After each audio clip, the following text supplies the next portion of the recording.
Vamos a seguir. Bueno, me quedé preguntando quién vivía ahí en Costa. Me quedó claro que tú eras de Roqueta, había otra persona más de Cuevas. Vamos a hablar de turismo azul, turismo deportivo azul y lo que pensamos que es una oportunidad para Almería. A ver si no se cae el micro.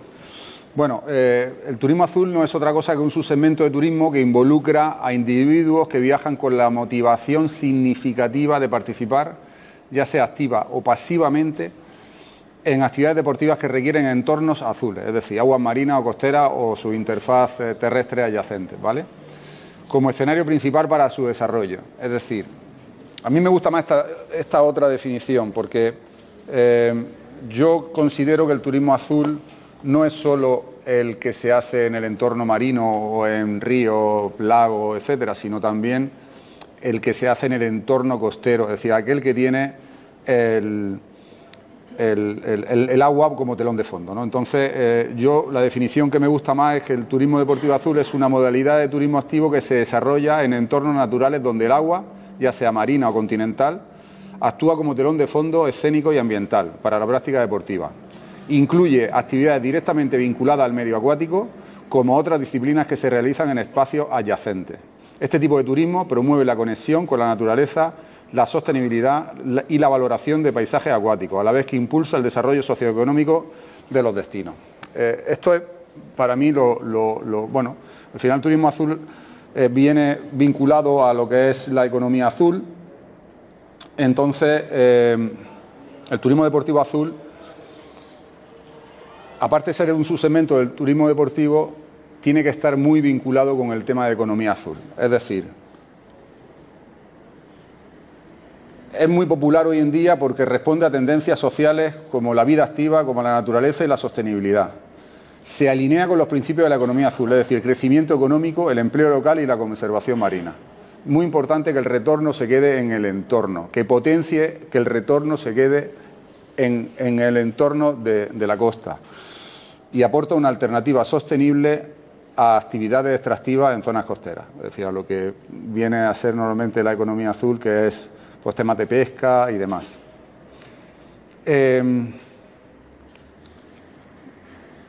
Las actividades clave, pues lógicamente,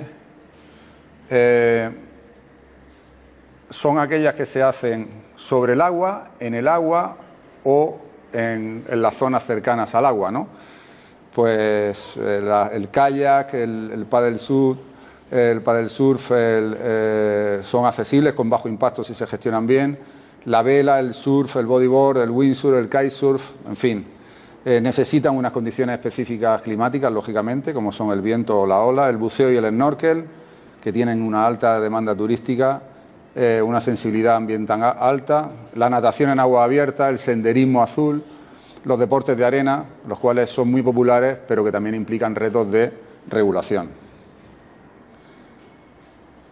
La infraestructura y recursos naturales que necesitan, pues tienen diversas necesidades, lógicamente, desde simple acceso al agua hasta marinas completas o centros de buceo. Bueno, las condiciones naturales que se tienen que dar para que algunos de los deportes de estos pasen, pues lógicamente son olas, el viento, visibilidad. Hay que tener en cuenta los fondos marinos, determinan la viabilidad de cada actividad. No es lo mismo el buceo, lógicamente, en un día con un temporal que un buceo en un día excepcional. No es lo mismo hacer un campeonato de vela sin viento que hacerlo con un viento bueno, etcétera, ¿no? Los destinos deben adaptar su estrategia según su activo y capacidad de gestión. El eje central es la sostenibilidad, es decir, los ecosistemas marinos y costeros son frágiles, lo sabemos todos, y esenciales para la viabilidad del turismo deportivo azul y de la vida en general. La amenaza, pues, que tenemos, pues, son los fondeos sobre Posidonia, la contaminación, es decir, pues, los residuos que se dejan, desde cremas solares hasta plástico, etcétera, y la saturación turística. El turismo deportivo azul solo será viable si adopta criterios de sostenibilidad ambiental, social y económica. Es decir, lo que hemos venido hablando, tener en consideración el tema ambiental, dejar un impacto local a nivel tanto social como económicamente y Y bueno, las herramientas de gestión responsable, pues lógicamente nos manejamos con herramientas que nos vienen impuestas por bueno, diferentes administraciones que tienen regulación aquí. Por ejemplo, la zonificación, hay zonas en las cuales se puede hacer, zonas en las cuales son reservas y no se pueden hacer, los cupos, los permisos, por ejemplo, el buceo en Cabo de Gata. Ahora después veremos un vídeo de aventura submarina que se hace en la costa de Almería y veremos dos ejemplos, tres ejemplos, Cabo de Gata, Tarifa y un ejemplo en Francia que tiene, bueno, yo creo que un impacto bastante interesante. Necesitamos, lógicamente, banderas azules, certificaciones ambientales, de la biosfera, de EarthCheck, etcétera. Y, por supuesto, un control continuo y una monitorización continua y una gestión que se vaya adaptando a las condiciones tanto físicas del entorno como regulatorias que haya. Este es el vídeo que voy a poner de aquí. Esto es un ejemplo de turismo azul, lógicamente.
Muy bien, pues este es un ejemplo, lógicamente. Yo pienso honestamente que aquí en Almería tenemos una oportunidad de posicionarnos a nivel nacional e internacional dentro de lo que es este tipo de turismo deportivo, ya que de manera natural tenemos un espacio ideal, 217 kilómetros de costa, parques naturales tanto terrestres como marinos que están en el entorno.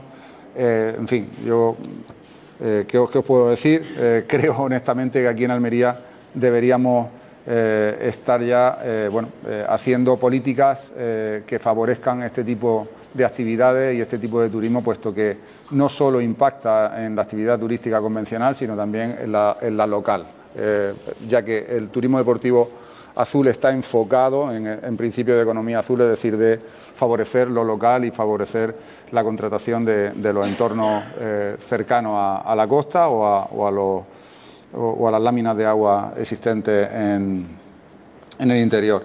En Almería solo tenemos una lámina de agua como tal, que se pueda considerar interior para la práctica, pero que está bastante bien desarrollada. Es un ejemplo de una regeneración de una zona que estaba bastante desprotegida después de los Juegos.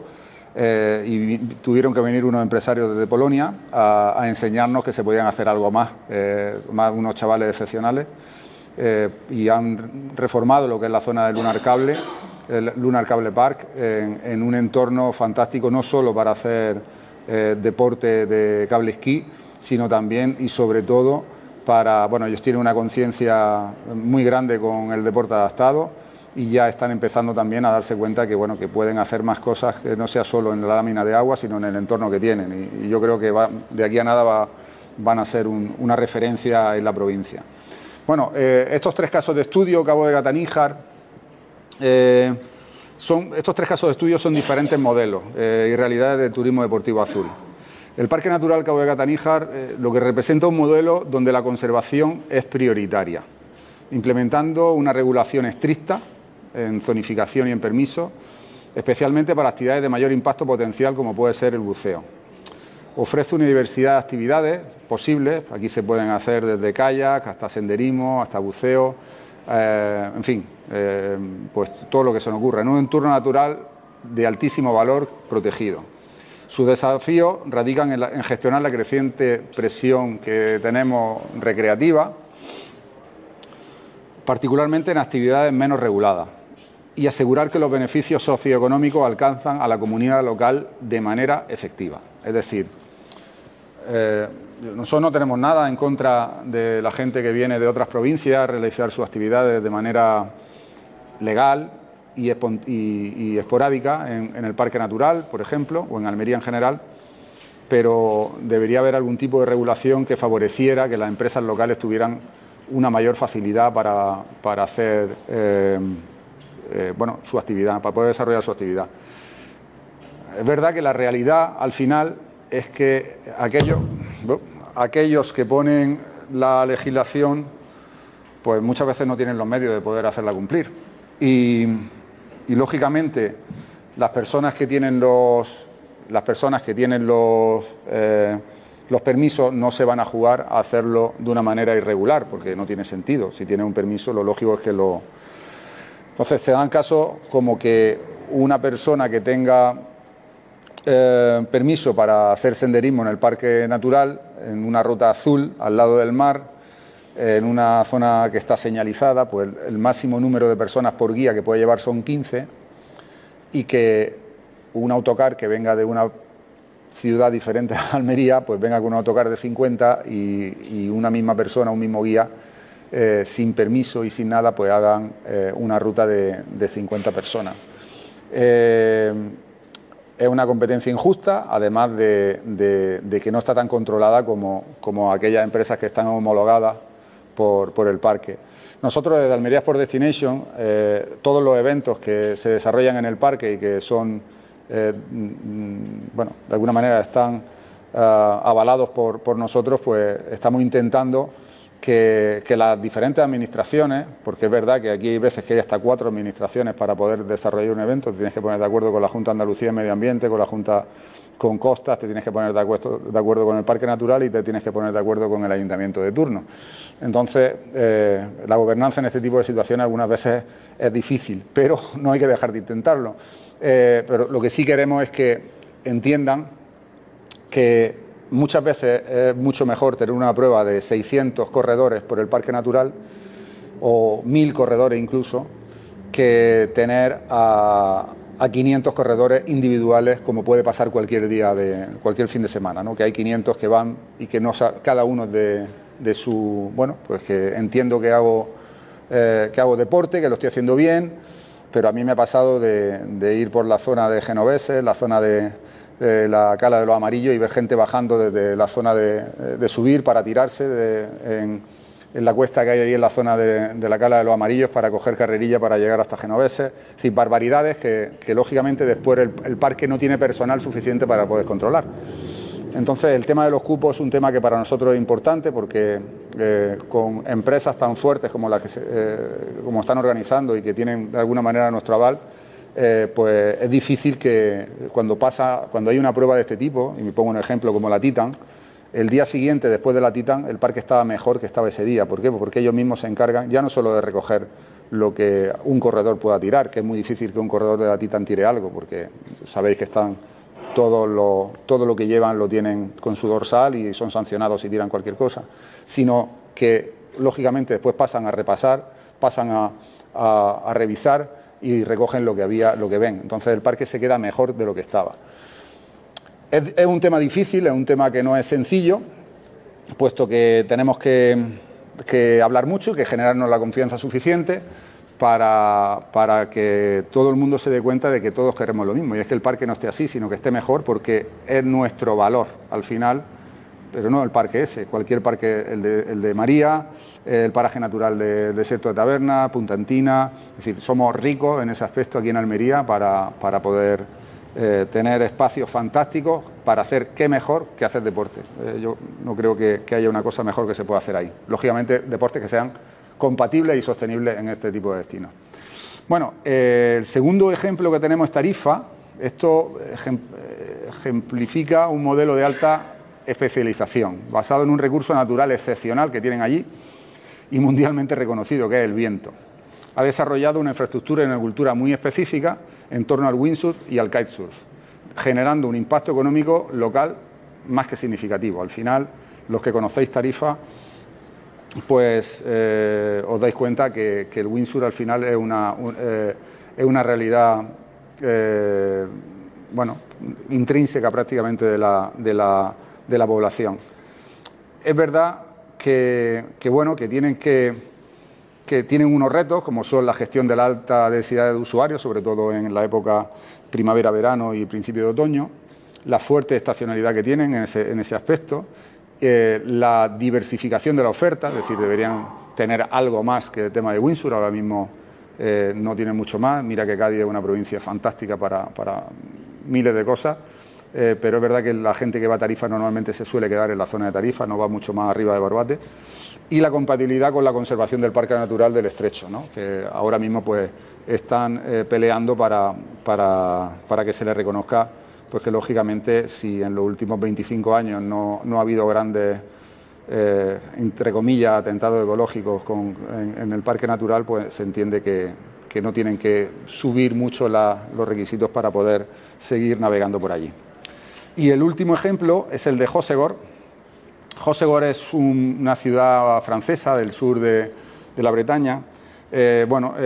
Muestra un modelo basado en la calidad de las olas. Está muy impulsado por la construcción de una marca global que partió desde allí, que es la Liga Mundial de Surf, la WSL. Y allí, lógicamente, se ha concentrado la industria del surf. Allí se ha generado un clúster potentísimo de la industria. Este ecosistema integrado genera una atracción inmensa hacia todo lo que tiene que ver con surf. Siempre está vinculado a la zona de Hossegor. Y bueno, los desafíos que están teniendo son la gestión de los impactos de eventos masivos, como es lógico en este tipo de cosas, porque es verdad que son eventos de máxima capacidad. La preservación de la autenticidad cultural y la sostenibilidad ambiental, pero eso sí, a largo plazo. Allí en esa zona ellos tienen unas condiciones muy especiales porque tienen allí en la zona de Cap Bretón tienen como una especie de cañón que hace que las olas que pasan por allí sean especiales. Hay pocas, de esa calidad, de esa circularidad, hay pocas. Hay otras olas muy famosas, en Lanzarote, por ejemplo, están también, o en la zona en Portugal, en Nazaré, pero las de allí son especiales en ese aspecto. En conclusión, bueno, el futuro del turismo deportivo azul dependerá de la capacidad de los destinos, de los operadores, de los practicantes y de las administraciones para colaborar en la implementación de gestión inteligente, adaptativo y genuinamente comprometidos con la preservación a largo plazo de los valiosos y frágiles entornos azules que tenemos, que son lo que constituyen su esencia y su mayor activo. Y sobre todo también en el aspecto circular económico, es decir, que todo lo que se genere, la mayor parte de ese se quede en ese entorno costero, porque eso lo que va a hacer que de alguna manera sirva para consolidar el modelo en la zona. Con esto terminamos este módulo. Os voy a hacer una preguntilla rápida. Yo creo que vamos bien. Hemos hablado nada más que de Cabo Gata, pero Almería son 217 kilómetros de costa. 217 kilómetros de costa. Honestamente pienso que tenemos una oportunidad inmensa en posicionarnos como un destino de turismo deportivo azul a nivel mínimo europeo, porque tenemos unas condiciones ideales. Desde vuestro punto de vista, ¿cuál sería la estrategia o el plan de acción para hacer ver a los municipios locales costeros de la oportunidad que hay? Y aquí las personas de Cuevas, de Roquetas, de Níjar, de Almería, pues tenéis un poquito más de responsabilidad, tenéis que contestar. Bien, Mohamed. La verdad, Níjar es el mejor sitio porque hay granadería ahí. También Níjar tienes 4 salidas de entrada de la autovía, el gran parque de coches y también puede hacer toda la actividad de si por ejemplo tenemos donde hay mejor playas en la provincia, muchas cuestas, mucha naturaleza, puede hacer nuestra montaña, senderismo, bici, atletismo. Siempre turismo azul, ¿eh? Pegado a la costa, pegado a la costa. Sí, Vóley y playa es turismo azul.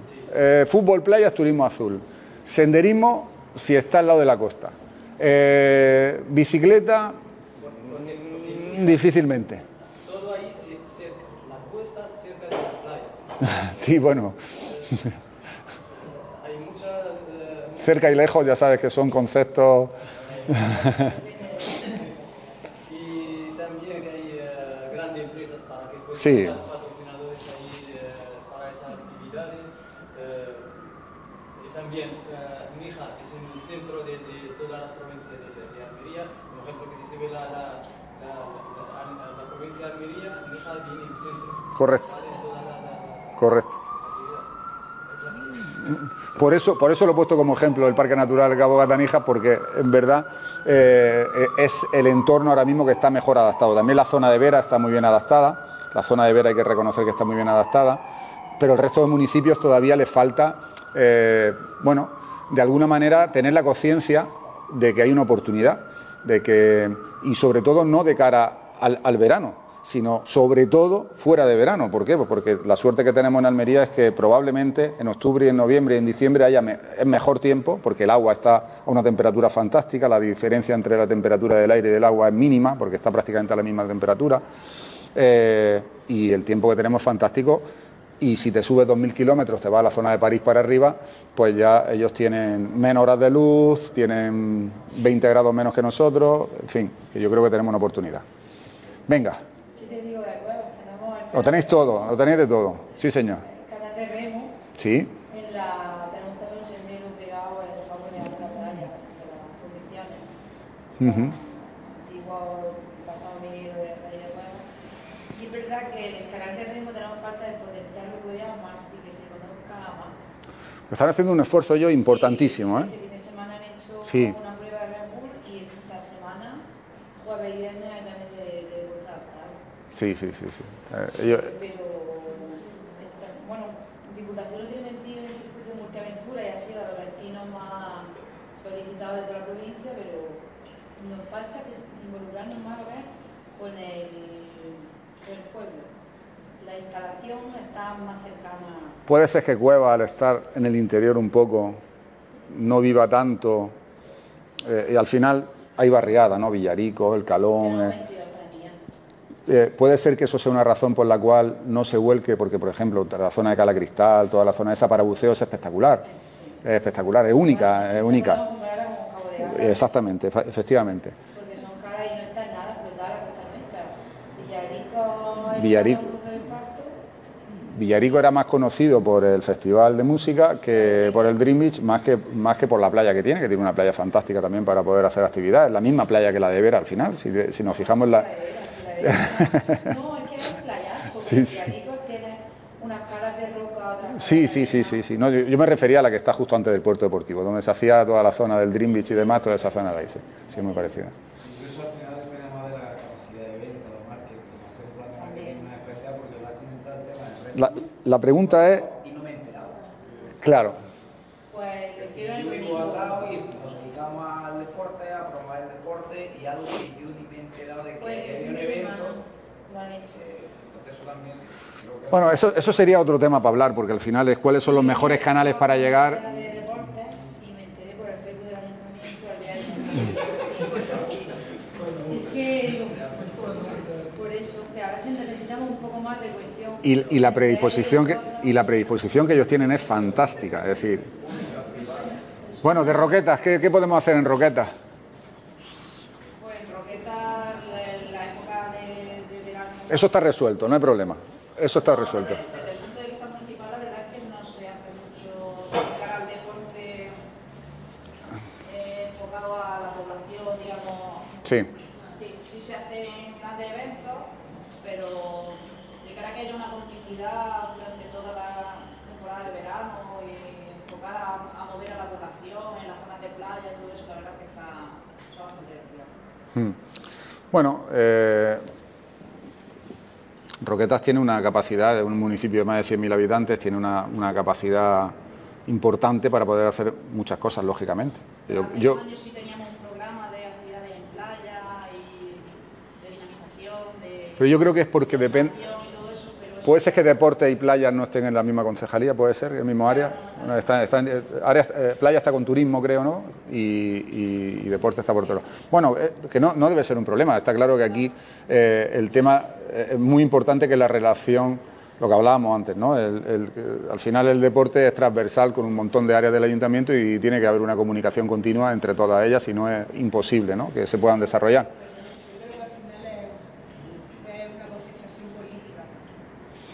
Bueno, A nivel técnico, yo creo que todos los técnicos, todos los profesionales del deporte saben perfectamente, o saben intuir muy bien y analizar los recursos de los que tiene para poder hacer cosas. Almería en general tiene una potencia grandísima a nivel de costa. Sin embargo, por ejemplo, y ya fuera del deporte te vas a los chiringuitos, y en Málaga se potencia la playa con actividades con chiringuitos de playa. Aquí yo no sé si costa o políticamente un montón de factores no hacen que la playa se utilice. Sí, el tema de las playas es un tema complejo. Ya partimos de ahí. Sí, el tema de la playa es un tema complejo, ¿eh? El tema de las playas es un tema complejo porque depende efectivamente de costa, porque depende de unos planes que tú tienes que presentar. Los planes tienen que ser, o bien, normalmente son por temporada. Normalmente los planes de playa son de temporada y son de abril, de Semana Santa a 1 de octubre, el que más, ¿no? Pero también hay autorizaciones por 4 años, también hay autorizaciones, hay concesiones, como pasa en Málaga, hay concesiones que ya... Aquí no se fomentan ese tipo de cosas. Yo lo que quería decir con el tema, por ejemplo, Roquetas es el único municipio de Almería que tiene 2 puertos deportivos. 2 puertos, no uno, 2 puertos deportivos. Imaginaos lo que significa eso para un turismo deportivo, ¿no? Azul, como el náutico, el turismo náutico, vela, la travesía que se hace, correcto. Correcto, además, Roquetas tiene también playas, tiene la posibilidad de hacer playas deportivas, es decir, de hacer entornos en los cuales se puedan practicar todos los deportes que se hacen normalmente en la playa, pues, y que se hacen de una manera, no sé si aquí en Almería alguno de vosotros habéis visto cómo se pone el paseo marítimo cualquier fin de semana, ¿no? De redes y de... por todos lados, cada uno pone las redes donde entiende que tiene que ponerlas. Bueno, eso al final genera una molestia a los usuarios de la playa normales. Normal no es que los deportistas seamos normales, ni muchísimo menos, todo lo contrario, pero es verdad que crea un problema. Entonces, a lo mejor en Roquetas, en municipios grandes que tienen la capacidad de poder regular ese tipo de cosas, pues poder hacer una playa deportiva donde poder meter todos esos deportes en una extensión. Bueno, pero son zonas, pero esa zona está, pero es lo que hablábamos antes, están concebidas temporalmente, es decir, tú puedes hacer deporte en esa zona de manera permitida con el plan de playa, ¿vale? Son zonas de no todo el año. Son por temporada. Creo que tenemos 8 zonas en Roquetas. ¿Sí? Son zonas deportivas. ¿Autorizadas todo el año? Todas son autorizaciones. En la playa de Bolucia antes siempre estaban las redes de vóley y playa. En el puerto, sí. Y por eso también se podía hacer la llegada de la travesía, se pueden hacer En el puerto, en la playa del puerto. Es zona deportiva. Puede ser, entonces sí, entonces que tiene una autorización, no es una concesión, no es un permiso, es una autorización, pues mejor todavía. Bueno, pues esa era un poco la idea. Vamos a cambiar de módulo, nos vamos a ir al último, este es el más larguillo, pero vamos a intentar pasarlo rápido. Vamos a hablar de eventos deportivos de impacto y delegado, ¿vale? De impacto y delegado. Bueno, los eventos, como hemos venido hablando toda esta mañana, los eventos deportivos han dejado de ser meras competiciones para convertirse en instrumentos de desarrollo territorial, regeneración urbana, atracción turística y cohesión social. Su impacto es multiescalar, es decir, económico, social, ambiental, urbano, etcétera. Se extiende más allá del evento, configurando su legado. El éxito estratégico depende de una planificación anticipada, alineada con las políticas de desarrollo urbano y con sistemas de evaluación rigurosos. Bueno, esto es lo que hemos venido hablando hasta ahora. Tenemos diferentes tipos de eventos por tipos, ¿no? La clasificación por escala, pues tenemos mega eventos, que son que tienen una escala global, como hemos hablado antes de los Juegos Olímpicos, de los Campeonatos Mundiales de Fútbol, etcétera, así. Los grandes eventos, que son eventos mayor, pues la Copa Davis de Málaga, el Wimbledon, un campeonato de Fórmula 1, la Maratón de Valencia, la Maratón de Nueva York, ese tipo de eventos. Perdón, los majors no, me he confundido. La Copa Davis sería un major. Los eventos emblemáticos son lo que estamos hablando de Roland Garros, Wimbledon, las maratones, de los majors, que son Berlín, Londres, Nueva York, Boston, y ahora quieren meter también a Valencia. Y después tenemos los eventos locales y regionales. Pues, por ejemplo, la Desértica, la Copa de España que se hizo aquí en Almería y en Roquetas esta pasada Navidad, etcétera. También tenemos la clasificación por disciplina. Pues si son monodeportivos, tienen un solo deporte, pues los que son de fútbol, los que son de Fórmula 1, los que son de atletismo. Multideportivos, pues por ejemplo los Juegos Mediterráneos, los Juegos Olímpicos. También tenemos clasificación por profesionalización, por los profesionales, lo que involucran solo atletas que compiten al más alto nivel y normalmente reciben remuneración, o los amateurs, que son, o los populares, los abiertos a la participación de deportistas no profesionales, con un enfoque que puede variar desde lo recreativo hasta competición de base o formativa.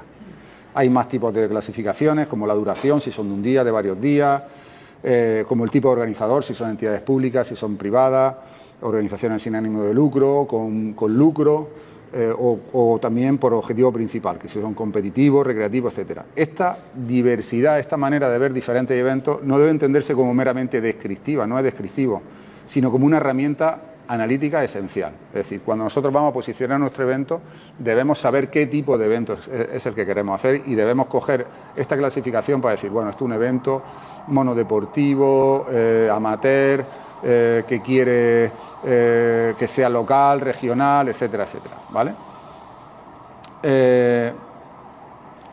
Vamos a seguir. Bueno, como digo, el encaje territorial es clave, la compatibilidad entre el evento y el entorno condiciona siempre su viabilidad y sobre todo su legado. Casos como la Desértica evidencian, por ejemplo, que el entorno en el que está, el paisaje en el que está, pues puede ser un activo estratégico. El tema, por ejemplo, de que la Legión sea quien está detrás de la Desértica, pues es otro activo estratégico también para el evento. Bueno, vamos a seguir. La evaluación del impacto económico. Vamos a pasar por aquí rápido. El impacto económico de un evento deportivo se define como el cambio neto en la actividad económica de un territorio anfitrión, es decir, una ciudad, una región, un país, lo que sea, que es directamente atribuible a la celebración del evento. Es decir, el análisis del impacto económico se centra en medir el flujo de dinero nuevo que viene, que entra en la economía local gracias al evento, es decir, aquel gasto que no se habría producido sin su celebración. ¿Vale? Tenemos el dinero que nos entra, ¿os acordáis antes que hablábamos de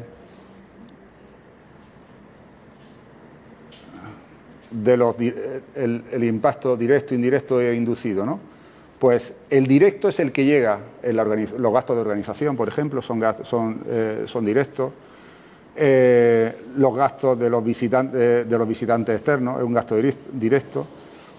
Después ya tenemos los modelos que son los multiplicadores, lo que estamos hablando.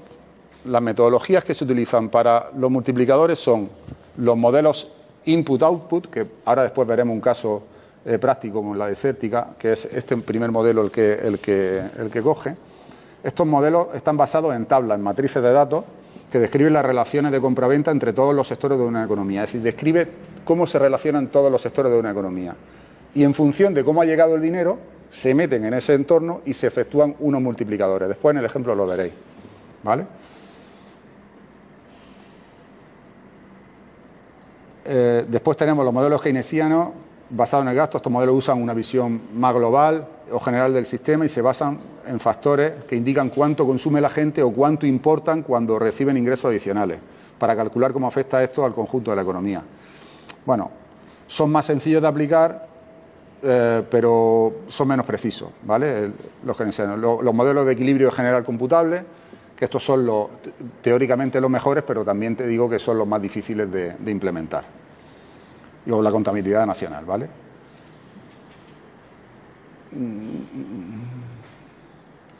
Bueno, aquí hablamos de impacto. Si os fijáis, pues bueno, ejemplos de impactos, ¿no? Impacto económico. El evento en Almería, la Copa de España de Voleibol el año pasado, 3.200 participantes, 3 millones de euros de retorno directo en la ciudad de Almería y Roqueta. La desértica, carrera ultrafondo, 7.000 participantes 2024, 3 millones y medio de euros el año pasado. La Copa Davis tiene un evento tenístico de primer nivel mundial, un impacto mediático, 148 millones de euros. Es decir, valor publicitario equivalente, el impacto mediático a 148 millones de euros. Es una estimación de la Junta de Andalucía. El socioeconómico en 41 millones de euros. En la Maratón de Valencia, un gasto turístico asociado de 40 millones de euros. Gente no viene solo para competir ese día y se va de Valencia. La gente viene, el 60% de los participantes de fuera de España, y vienen y pasan como mínimo una semana en Valencia para entrenar, terminar de entrenar, etcétera. 40 millones de euros. La media maratón de Trinidad Alfonso, 13,6 millones. En fin, como veis, es más que impactante, por decirlo de alguna manera. La diferencia entre impacto y legado. El impacto son los efectos inmediatos, lo que se queda, y directos e indirectos, económicos, sociales, ambientales, que se producen durante la actividad o evento. Es decir, una vez que acaba el evento, acaba el impacto. A partir de ahí hablamos de legado. El legado son las transformaciones estructurales, tangibles o intangibles, con efectos sostenidos más allá del evento, en infraestructura, en imagen, en cohesión, en deuda, etcétera. Ahora veremos los tipos de legado que tenemos. Bueno, y es que aquí tenía más ejemplos. Bueno, la definición de legado que hace Holger Preus en 2007, que define el legado como, independientemente del momento de producción y del espacio, el legado son todas las estructuras planificadas y no planificadas, positivas y negativas, tangibles e intangibles, creadas para y por un evento deportivo que permanecen más tiempo que el evento en sí. Es decir, el legado puede ser positivo, puede ser negativo, puede ser tangible, puede ser intangible, puede estar planificado de antemano, puede ser que nos ha llegado así, ¿vale? Y ahora vamos a ver los tipos de legado.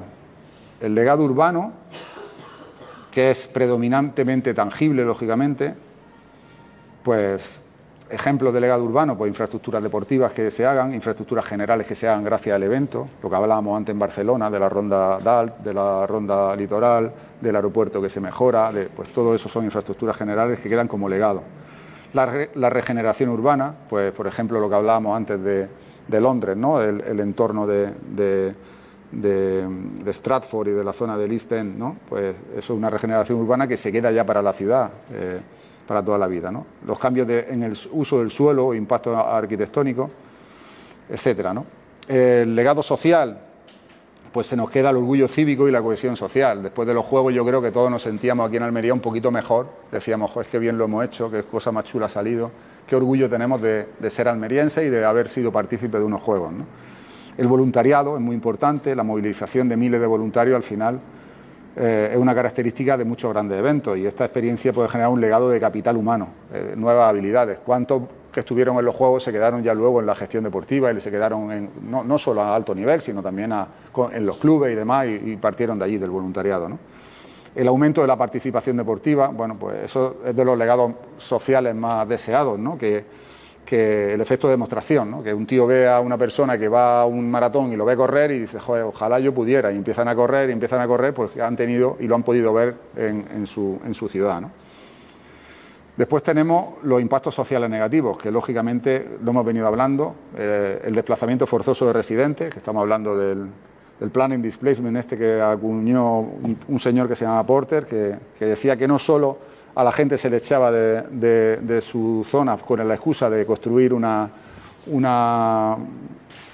zona deportiva para un evento, sino que que casi el evento era la excusa para echar a esa gente de la zona, ¿no? Después está la gentrificación, que hemos venido hablando, que es pues cómo la gente no puede seguir,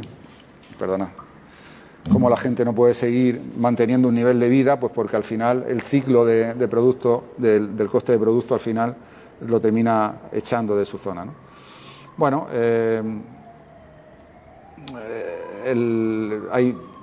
hay mucha más. El momento que hay más que tenemos más movimiento alrededor de una zona, pues lógicamente hay colectivos no tan deseados que empiezan a pensar en esa zona.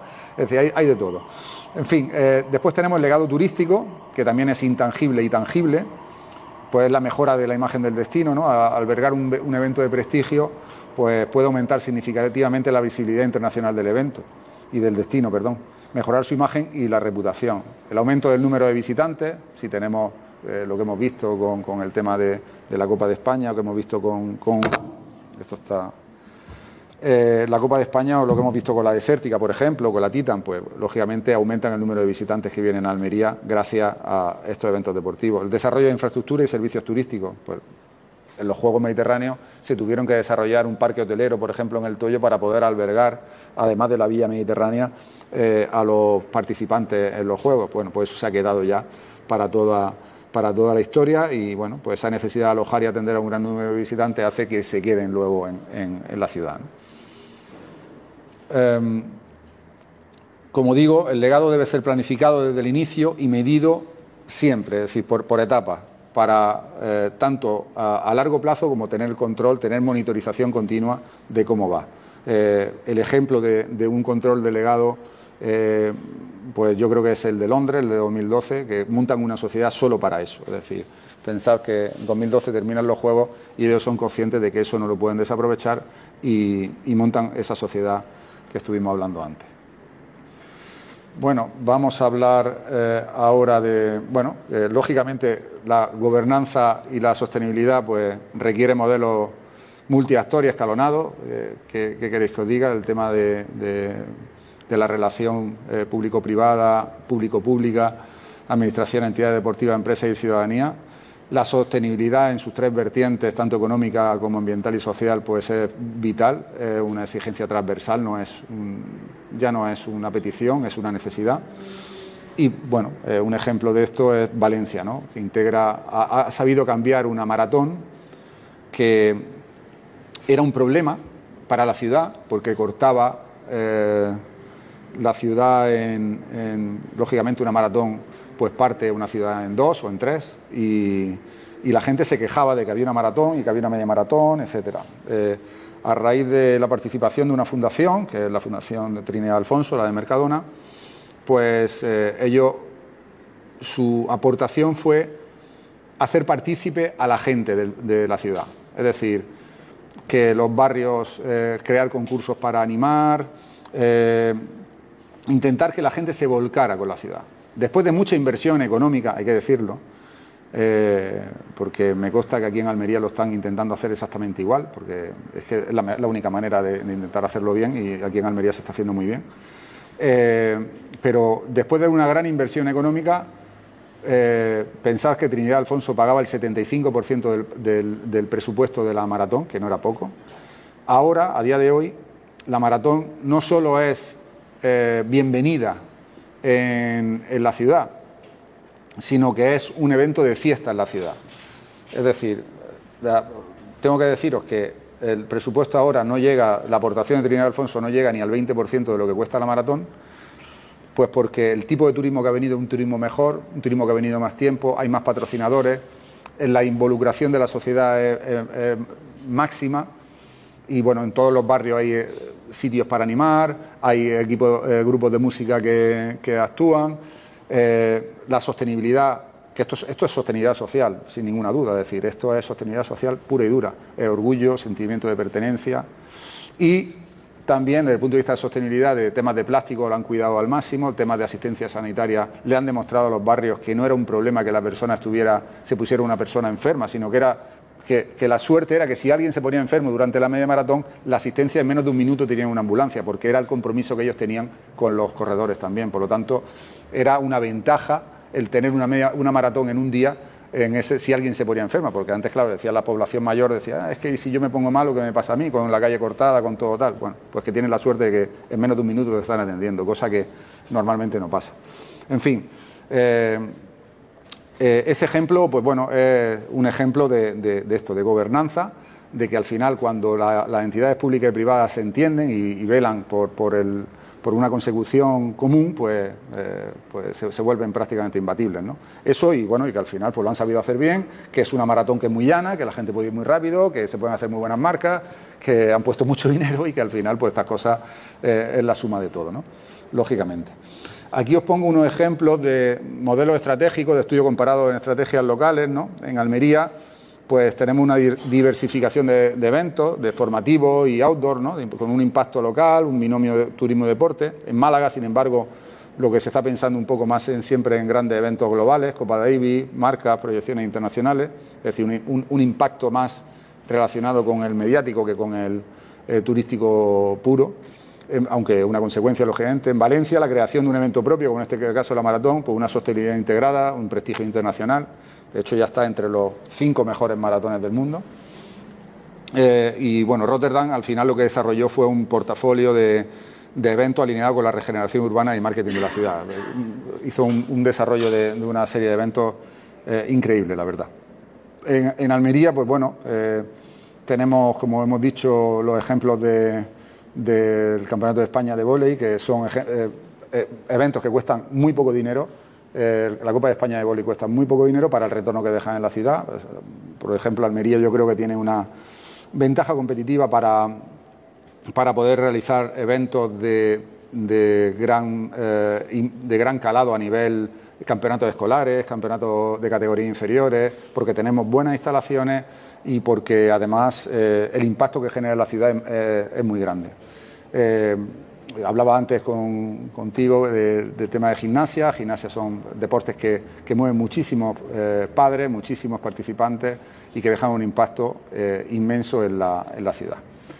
Bueno, voy a seguir, que vamos justo. Bueno, esto ya lo hemos hablado y esto también.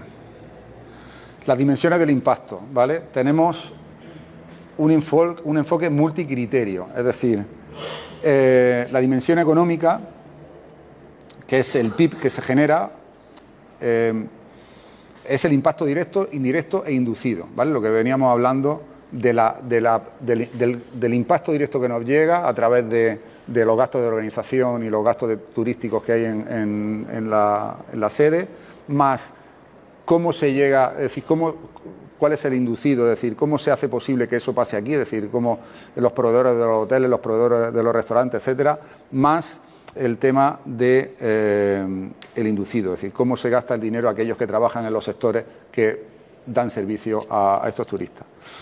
El gasto turístico neto, lógicamente, el gasto externo impulsa el crecimiento real, el empleo creado es otra dimensión económica, el retorno de la inversión, el ROI, que no es lo mismo que el SROI, que ese es el social, ahora lo veremos. Los ingresos fiscales, el IVA, las tasas turísticas, el IRPF, el impuesto, es decir, los directos, los impuestos directos como el IRPF que se pagan y los impuestos de sociedades que se pagan directamente al Estado, y los indirectos, los IVA y las tasas turísticas que se pagan tanto a una administración local como al Estado también. Otra dimensión puede ser la contratación local y efectos en pymes, y la inversión en infraestructura deportiva o urbana.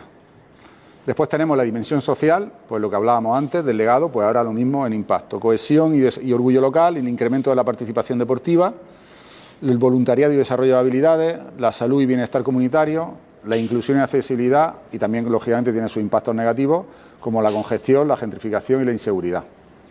La dimensión ambiental, la huella de carbono y consumo energético, la gestión de residuos y materiales sostenibles, la conservación de biodiversidad y uso racional del suelo, contaminación acústica, lumínica e hídrica.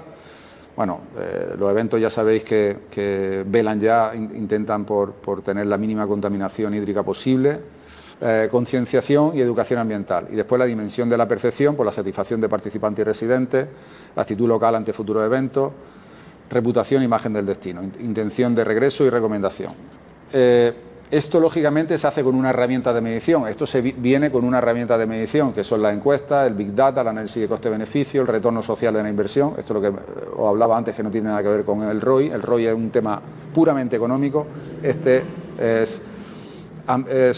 mide el valor social, ambiental y económico desde la perspectiva de los stakeholders y el análisis del impacto económico.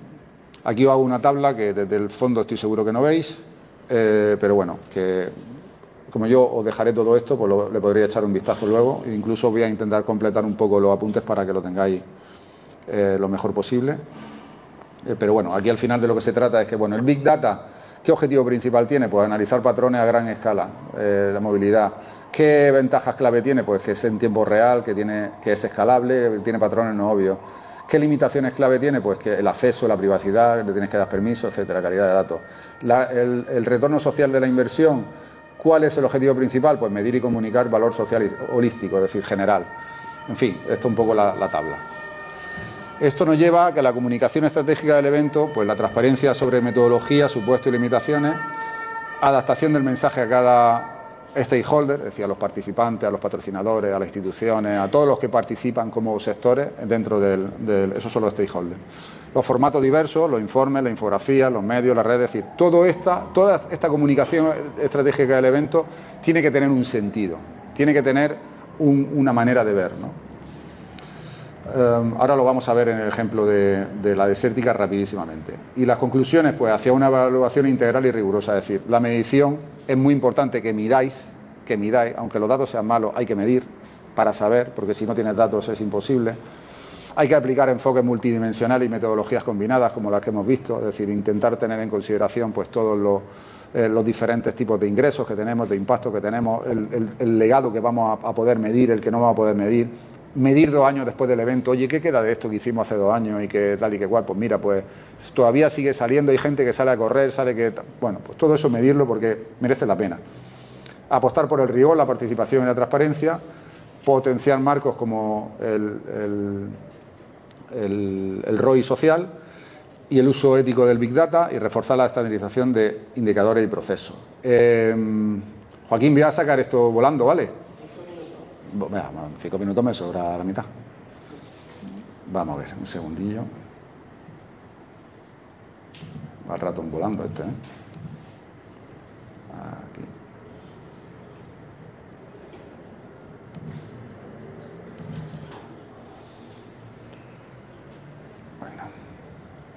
Bueno, este es el estudio de impacto. ¿Por qué no se ve, Joaquín? ¿Por qué no se ve esto? Tenemos que... No se ve. Sí. Sí, para atrás, sí. Sí, no he cerrado. Ah, porque no he cerrado, puede ser. Es que, tío, con Windows, macho, yo ya no, me he vuelto tonto con esto. Que no quiero cerrar el PowerPoint. Bueno, lo cierro esto, a ver si...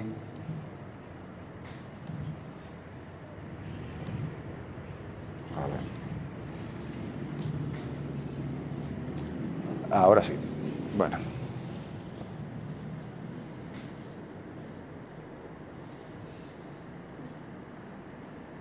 Esto es el máximo. Bueno, lo vemos así mismo, ¿vale? Bueno, el estudio de impacto económico de la desértica de este año pasado, no, del anterior, ¿vale? 2023. Bueno, 6.750, este año pasado os acordáis que fueron 7.000. Una de las 4 carreras que organiza la Legión, junto con la africana, la cuna de la Legión, los 101 de Ronda y aquí. Si os fijáis, el informe de impacto, esto lo ha hecho un agente especialista, se lo ha hecho a Diputación de Almería, genera primero un contexto, ¿vale? Vamos hablando un poco en contexto. Y dice primero el impacto mediático. El impacto mediático pues define los medios en los cuales vamos a medir. Prensa escrita, medios online, redes sociales. Muy bien, pues en prensa impresa o escrita tenemos 31 noticias, 1.300.000 lectores y un impacto, un valor publicitario equivalente de 23.201 euros. Estos son parámetros que ellos tienen en función del tipo de periódico o de prensa escrita que lo hace y demás, pues tiene un valor definido, no es lo mismo un periódico local que de alcance regional o alcance nacional. Y ahora te dice, pues Ideal tiene 1.060.000 lectores, Diario 85, La Voz 103, tal, etcétera. Bueno, esta es la noticia. Y te ponen un ejemplo de lo que ha sido. Los medios online, 55 noticias, 8 millones de lectores, 65.923 de valor publicitario equivalente. Todo esto vamos sumando, lógicamente. Pues, ¿quiénes son? Pues por medio, pues 2.800.000 diarios regionales, 1.300.000 de lectores de agencias portales, 2.300.000 de diarios nacionales y 1.527.000 de medio de comunicación en general. ¿Ejemplos de prensa online? Pues aquí tenemos un par de ejemplos. Redes sociales. En Instagram, 7.981 seguidores, 29 posts, 7.191 iteraciones. En Facebook, 17.000 seguidores, 38 posts, 12.446 iteraciones. En Twitter o X, 937 seguidores, 40 posts, 28.000 impresiones, 677 iteraciones. En YouTube, 450 seguidores, 2 vídeos, 13.900 total. En prensa tenemos un total de 93.495 euros. Es bajo para ser la desértica, no es muy alto, ¿vale? En comparación luego con impacto en participantes, pues igual.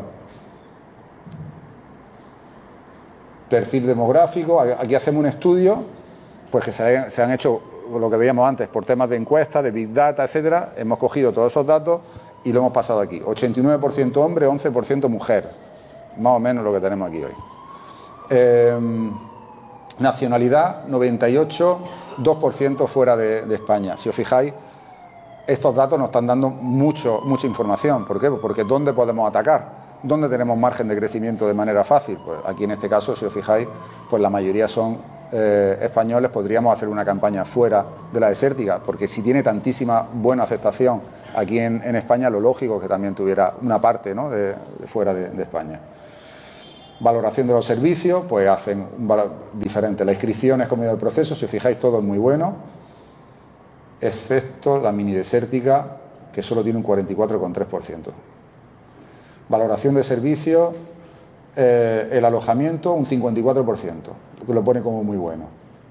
Un 18,7% como bueno y otros, muy malo, pues el restante, que será aproximadamente un 25%, ¿no?, más o menos. Los premios, etcétera. Van haciendo encuestas, valoración de los servicios, valoración del recorrido, los siguientes aspectos del recorrido, la salida a la meta, etcétera, la sostenibilidad, medimos también sostenibilidad, todo esto para los impactos, lo que veníamos hablando antes de impacto mediático, impacto de sostenibilidad, satisfacción. Si os fijáis, 9,4 nota promedio, altísima. Valoración de recomendación, un 60,4% serían promotores máximos de la desértica. Es decir, esto hace que el número el potencial de crecimiento en dorsales sea muy alto, lógicamente. Bueno, ya lo sabéis, en la desértica vuelan los dorsales. Bueno, aquí vemos el planteamiento y metodología. Si os fijáis, estamos los valores inducidos, el impacto directo son los gastos de organización y los gastos estimados del asistente de la prueba, lo que veníamos hablando, el gasto turístico y el gasto de organización, y los valores inducidos provienen del valor mediático, que viene dado del análisis pormenorizado de la repercusión mediática que ha tenido la prueba. Es decir, en función de la repercusión mediática nosotros hacemos la composición de los valores inducidos. Y una vez que tenemos eso y introducido las primeras tablas que hemos visto de multiplicadores, que son las tablas input-output, se han valorado otros agregados macroeconómicos, como son la producción, valor añadido bruto, el PIB y el empleo. Y ya nos dan estos datos. Los resultados que nos dicen, los gastos de organización, 540, esto es lo que dice que vale la prueba, 547,122 euros. 6.700 participantes, 65% de resto de España, 34% de Almería y un 1% de fuera de España. Gasto directo de los participantes, 1.820.000, aquí abajo lo veis, 1.820.532. Ahora, todos estos gastos hacen, bueno, el impacto mediático que tenemos, dijimos que era 93.495, el impacto económico total tiene 547 más 1 millón más 2.461.000. Esos son el total de valores imputables, 2.461.000. Ahora, esta es la matriz que estábamos hablando antes, de los tipos en función de las actividades que tenemos en el destino. Y estas matrices, repercusión en la economía, pues la agrícola 1,12, la industria 0,3, en fin. Y ahora se multiplican estos por los multiplicadores que habíamos hablado antes. Y nos sale que el resultado después, la repercusión en la hacienda pública, pues a través de impuestos de sociedades que han pagado a empresas que han intervenido dentro de ese impacto, el IRPF, la seguridad social, el IVA y el impuesto neto sobre los productos. Por impacto global, si os fijáis, ingresos directos 2.367.000, los aspectos, total ingreso de hacienda pública 762, pues la suma de todo son los 2.367.000, que eran los ingresos directos, más los inducidos, que son los medios y los ingresos de la hacienda pública, que eso se lo hemos ingresado al Estado y que es de todos, 3.224.000. Ese sería el estudio de impacto económico. En fin, bueno, esto es muy interesante de hacer porque al final pues te aporta cuánto vale el ROI, luego cuánto se ha invertido en organización, pues hemos invertido $500.000 de euros. ¿Cuánto se ha retornado en la sociedad? Pues 3.400.000, es decir, por cada euro que se ha invertido, 7 se han quedado en la sociedad. De ellos, 5 se han quedado en Almería. Bueno, yo creo que merece la pena muchas veces hacer ese tipo de inversiones porque además estamos hablando de deporte, no estamos hablando de un impacto en, no sé, algo que sea perjudicial para la sociedad, todo lo contrario, es beneficioso, por lo tanto, pues bueno. Muchísimas gracias de verdad a todos por vuestra atención a este tiempo. Gracias.